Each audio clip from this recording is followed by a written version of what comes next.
ഷാക്കിർ, എന്തായാലും മുസ്ലിം ലീഗിനെ മതതീവ്രവാദ ശക്തികൾ ഹൈജാക്ക് ചെയ്തിരിക്കുന്നു. അത് ഗുരുതരമായിട്ടുള്ള ഒരു ആരോപണമല്ലേ? അത് അതിശയോക്തപരമായിട്ട് ഞാൻ കാണുന്നും ഇല്ല. ഒരുപക്ഷേ CPM പോളിറ്റ് ബ്യൂറോ അംഗം വിജയരാഘവൻ അങ്ങനെയൊരു ഓർമ്മപ്പെടുത്തൽ അത് മുന്നോട്ട് വെച്ചതായിരിക്കില്ലേ? നിങ്ങൾ ഒന്ന് ആലോചിച്ച് നോക്ക്. മുസ്ലിം ലീഗിൻ്റെ പ്രവർത്തനം വളരെ സുതാര്യമാണ്. മുസ്ലിം ലീഗ് ഇപ്പോൾ നേരത്തെ അദ്ദേഹം പറഞ്ഞു 1991 ISS എന്ന് പറയുന്ന ഒരു സംഘടന അബ്ദുൽ നാസർ മദനി ഉണ്ടാക്കി. RSSന് ബദലായി ബാബരി മസ്ജിദിന്റെ പതനത്തോടു കൂടി അദ്ദേഹം പിരിച്ചുവിട്ടു. എന്നിട്ട് അദ്ദേഹം PDP എന്ന സംഘടന ഉണ്ടാക്കി. ആ PDP എന്ന സംഘടന ആദ്യം പിന്തുണ കൊടുത്തത് ഒറ്റപ്പാലം ഉപതെരഞ്ഞെടുപ്പിലാണ്. രണ്ടാമത് ഗുരുവായൂർ ഉപതെരഞ്ഞെടുപ്പിൽ അബ്ദുൾ സമദ് സമദാനി മത്സരിച്ചപ്പോൾ അദ്ദേഹം നേരത്തെ ശ്രീ രാംകുമാർ പറഞ്ഞല്ലോ, അദ്ദേഹം PT കുഞ്ഞു മുഹമ്മദിന് പിന്തുണ പ്രഖ്യാപിച്ചു. 96 EK നായനാർ KR ഗൗരി അമ്മ മുഖ്യമന്ത്രിയാകുമെന്ന് നമ്മൾ പ്രതീക്ഷിച്ച 1996 MLA ആവാതെ നിയമസഭാ തെരഞ്ഞെടുപ്പിൽ മത്സരിക്കാത്ത EK നായനാർ മുഖ്യമന്ത്രിയായി. അദ്ദേഹം തലശ്ശേരിയിലെ ഉപതെരഞ്ഞെടുപ്പിൽ മത്സരിച്ചു. ആ തലശ്ശേരി ഉപതെരഞ്ഞെടുപ്പിലും അബ്ദുൽ നാസർ മദനി തലശ്ശേരിയിലെ മുസ്ലിം ഭൂരിപക്ഷ പ്രദേശങ്ങളിൽ പോയി നായനാർക്ക് വേണ്ടി വോട്ട് പിടിച്ചു. പിന്നീട് അദ്ദേഹം 98 ജയിലിൽ പോയി. ജയിലിൽ നിന്ന് പുറത്തു വന്ന് അദ്ദേഹം ശംഖുമുഖത്ത് സ്വീകരണം കൊടുത്തത് MA ബേബിയുടെ നേതൃത്വത്തിൽ CPM ആണ്. അത് കഴിഞ്ഞ് അദ്ദേഹം പിന്നീട് പൊന്നാനിയിൽ നേരത്തെ ഡോക്ടർ ജയരാജ് പറഞ്ഞത് നമുക്ക് കൗതുകവും അത്ഭുതവും തോന്നുകയാണ്. ഈ പിണറായി വിജയനും അബ്ദുൽ നാസർ മദനിയും ഒരേ വേദിയിൽ മുസ്ലിം ലീഗ് നേതാവ് ET മുഹമ്മദ് ബഷീർ സാഹിബിനെ തോൽപ്പിക്കാൻ വേണ്ടി വന്ന് നമ്മൾ കണ്ടതല്ലേ? ആണല്ലോ. ഇപ്പൊ ജയരാജൻ ഒടുവിൽ മാസങ്ങൾക്ക് മുമ്പ് 3 മാസം മുമ്പ് ജയരാജന്റെ പുസ്തകത്തിൽ കൃത്യമായി പറഞ്ഞു, ഇവിടെ കേരളത്തിൽ മുസ്ലിം വർഗീയവാദ തുടക്കമിട്ടത് അബ്ദുൽ നാസർ മദനിയാണ്. എന്നാൽ വൈകുന്നേരം PDP ഇവരുടെ പുസ്തകം കത്തിച്ച് നേരെ കോഴിക്കോട് പ്രസ് ക്ലബിലേക്ക് പോയി CPMന് പിന്തുണ പ്രഖ്യാപിക്കുന്നു.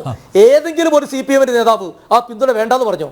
മാത്രവുമല്ല, എന്റെ വാദം അതല്ല, ആ ISSനെതിരെ PDPക്കെതിരെ SDPക്കെതിരെ അതിശക്തമായി പോരാടുന്ന പാർട്ടിയുടെ പേരാണ് ഇന്ത്യൻ യൂണിയൻ മുസ്ലിം ലീഗ്. മുസ്ലിം ലീഗും ഇസ്ലാം മത വിശ്വാസവും തീവ്രവാദത്തിനെതിരാണ്. ഒരിക്കലും അത് ചേർന്ന് പോകില്ല. നമ്മൾ സഹോദര സമുദായത്തിലെയോ ഏതെങ്കിലും ജീവിയെയോ ഉപദ്രവിക്കാൻ ശ്രമിച്ചാൽ അത് വിശ്വാസത്തിന് പുറത്താണ്, പാടില്ല എന്നുള്ളതാണ്. നിങ്ങൾക്ക് അറിയാലോ, ഞാൻ നേരത്തെ പറഞ്ഞു, വെറുതെ പറഞ്ഞില്ല, ലീഗ് അല്ലെങ്കിൽ ET മുഹമ്മദ് ബഷീറോ അങ്ങനെ ഒരു പരാമർശം നടത്തിയിട്ടില്ല. അല്ലെങ്കിൽ തങ്ങളുടെ ഭാഗത്ത് നിന്ന് പോലും ഞങ്ങൾക്ക് വേണ്ട SDPIയുടെ വോട്ടുകൾ വേണ്ട എന്ന് പറയാനുള്ള തുടക്കത്തിൽ പറഞ്ഞ അതേ സംഗതി തന്നെ പറയാനുണ്ട്. ഞാൻ ആവർത്തിച്ച് പറയുന്നു, തുടക്കത്തിൽ പറഞ്ഞ അതേ സംഗതി. മുസ്ലിം ലീഗിന്റെ അല്ലെങ്കിൽ ഐക്യജനാധിപത്യ മുന്നണിയുടെ ഏതെങ്കിലും ഒരു വേദിയിൽ ഈ പറയപ്പെട്ട സംഘടന നേതാവോ അല്ലെങ്കിൽ അങ്ങനെയുള്ള ആളുകളോ നിങ്ങൾക്ക് എവിടെയെങ്കിലും ഏതെങ്കിലും തെരഞ്ഞെടുപ്പിൽ കാണിച്ചു തരാൻ കഴിയുമോ? എന്നാൽ ഇടതുപക്ഷ ജനാധിപത്യ മുന്നണിയുടെ വേദിയിൽ, സ്റ്റേജിൽ, നോട്ടീസിൽ ഈ വിഭാഗം പലപ്പോഴും ഉണ്ടായിട്ടുണ്ടല്ലോ. അദ്ദേഹം പറഞ്ഞു പ്രാദേശിക തെരഞ്ഞെടുപ്പാണ്. പ്രാദേശിക തെരഞ്ഞെടുപ്പ് ഒന്നല്ല. ഇക്കഴിഞ്ഞ നിയമസഭാ തെരഞ്ഞെടുപ്പിൽ RSSലെ ഒരു വിഭാഗത്തിന് പിന്തുണ ഇല്ലായിരുന്നുവെങ്കിൽ പിണറായി വിജയൻ ഇന്ന് കേരളത്തിലെ മുഖ്യമന്ത്രിയാവില്ല. നമുക്കറിയാലോ. ഇപ്പൊ MR അജിത് കുമാർ ഇന്നലെ DGPI സ്ഥാനക്കയറ്റം നേടി. ക്രിമിനൽ പശ്ചാത്തലമുള്ള നിരവധി അന്വേഷണം നേരിടുന്ന, ആരോപണങ്ങൾ നേരിടുന്ന ഒരു പോലീസ് ഉദ്യോഗസ്ഥനെ ഉന്നതമായ തസ്തികയിലേക്ക് അന്വേഷണം കഴിയുന്നവരൊന്ന് മാറ്റി നിർത്തിക്കൂടായിരുന്നോ? നോക്കൂ നിങ്ങൾ, അദ്ദേഹത്തിനെതിരെ ഇന്ന് മറ്റൊരു DGP മനോജ് ബെഹ്റാം എന്ന് പറയുന്ന പോലീസ് ഉദ്യോഗസ്ഥൻ ഇന്ന് DGPക്ക് പരാതി കൊടുക്കുന്നു. ആ DGP ആ പരാതി എടുത്തിട്ട് മുഖ്യമന്ത്രി പിണറായി കൊടുക്കുന്നു. നോക്കൂ നിങ്ങൾ, ഇതൊക്കെ മറച്ചു വെക്കാൻ ഇത്തരം എന്താ പറയുക, വിലക്കയറ്റം, അഴിമതി, സ്വജനപക്ഷപാതം, ക്ഷേമ പെൻഷൻ മുടങ്ങിയത്, ഈ ജനങ്ങളെ ഉപദ്രവിക്കുന്ന സംഗതികൾ മറച്ചു വെക്കാൻ വേണ്ടി നടത്തുന്ന, നമുക്കറിയാം, സർക്കസുകാരുടെ അല്ലെങ്കിൽ കൊള്ളക്കാരുടെ കൂട്ടത്തിൽ കുരക്കുന്ന പട്ടിയുണ്ടാകും. ആ കുരക്കുന്ന പട്ടിയുടെ റോളാണ്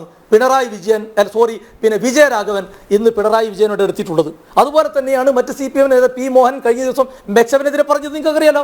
മെച്ചവൻ എന്ന് പറയുന്ന മനുഷ്യരുടെ ആരോഗ്യ സംരക്ഷണത്തിന് വേണ്ടി ആളുകൾ കൂട്ടം കൂടി വ്യായാമം നടത്തുന്നതിനെ വളരെ മോശമായി പറഞ്ഞില്ലേ ഇവര്? പിന്നീട് തിരുത്തി പറഞ്ഞില്ലേ?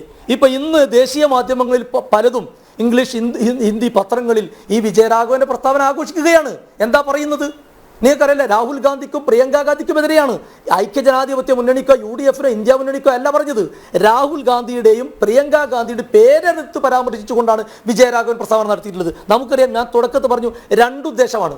ഒന്ന്, RSSന് വഴിമരുന്നിട്ട് കൊടുത്ത് പിണറായി വിജയന്റെ അവരോടുള്ള പ്രതിബദ്ധത ഇവർ കൂടി കാണിക്കുന്നു. അതോടൊപ്പം തന്നെ കേരളത്തിലെ ദുർഭരണം മറച്ചു വെക്കാൻ വിവാദങ്ങൾ ഉണ്ടാക്കുന്നു. ഈ 2 ലക്ഷ്യമാണ് വിജയരാഘവന് ഈ അപവാദ പ്രചരണത്തിലൂടെ അല്ലെങ്കിൽ അനാവശ്യ വിവാദത്തിലൂടെ അദ്ദേഹം ആഗ്രഹിക്കുന്നത്. അത് നടന്നുകൊണ്ടിരിക്കുന്നു എന്നുള്ളത് വസ്തുതയാണ്.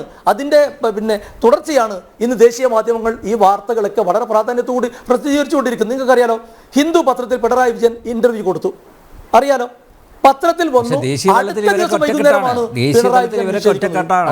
കേരളത്തിൽ മാത്രമേ ഉള്ളൂ ഈ അഭ്യാസങ്ങൾ കേട്ടോ. കേരളത്തിൽ മാത്രമേ ഈ അഭ്യാസമുള്ളൂ. അത് ദേശീയ തലത്തിലും നിങ്ങളെല്ലാം ഒറ്റക്കെട്ടല്ലേ? ദേശീയ തലത്തിലും കേരളത്തിലും RSS CPM ഒന്നാണ്. അത് വളരെ വിചിത്രമായിട്ടുള്ള ഒരു പ്രസ്താവനയാണ് കേട്ടോ. അത് കേട്ടില്ല. അല്ല, അത് വിചിത്രമായിട്ടുള്ള ഒരു പ്രസ്താവനയാണ്. കേരളത്തിലും ദേശീയ തലത്തിലും RSS CPM ഒന്നാണെന്ന് പറഞ്ഞ ആ പ്രസ്താവന അത് വിചിത്രമാണ്. അതായത് നിങ്ങൾ നോക്കിക്കോ, ഞാൻ ചോദിക്കട്ടെ, ലാവ്ലിൻ കേസിൽ പിണറായി വിജയനെതിരെ 36 തവണ സുപ്രീം കോടതി കേസ് മാറ്റിവെക്കുന്നു. ഇന്ത്യയിൽ അറ്റോർണി ജനറൽ നിയമിക്കുന്നത് ആരാ? കേന്ദ്ര ഗവൺമെന്റ് അല്ലേ? കേന്ദ്ര ഗവൺമെന്റ് BJP അല്ലേ? ഈ പിണറായി വിജയൻ എന്ന മുഖ്യമന്ത്രി ഒഴികെയുള്ള ഇന്ത്യയിലെ മുഴുവൻ ഇന്ത്യ മുന്നണി നേതാക്കന്മാർക്കുമെതിരെ ഇഷ്ടം പോലെ കേസെടുത്തു. പിണറായി വിജയനെതിരെ സ്വർണ്ണക്കടത്ത് കേസ് ഉണ്ടായാലോ, പിടിച്ചിട്ടില്ല.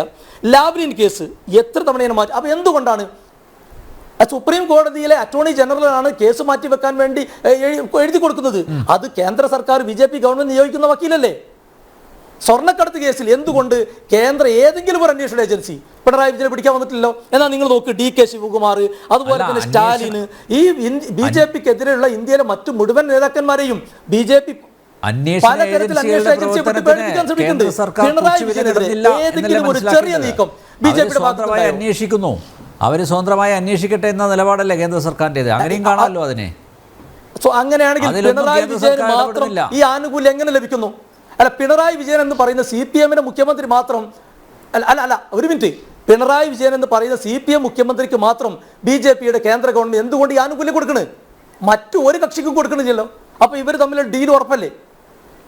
ആണല്ലോ. അല്ലെങ്കിൽ എന്തുകൊണ്ട് കിലോ കണക്കിന് സ്വർണ്ണമാണ് നയതന്ത്ര കാര്യാലയം ഇവർ കടത്തിയിട്ടുള്ളത്? ഓക്കെ, എന്നാലും വിഷയത്തിൽ നിന്ന് വ്യതിചലിച്ചു പോവുകയാണ് ഷാക്കിർ. ഞാൻ എന്നുള്ളതിന് ഇഷ്ടം പോലെ തെളിവുകളുണ്ട്. ആരോപണങ്ങൾ ആർക്കും ഉന്നയിക്കാലോ ഷാക്കിർ.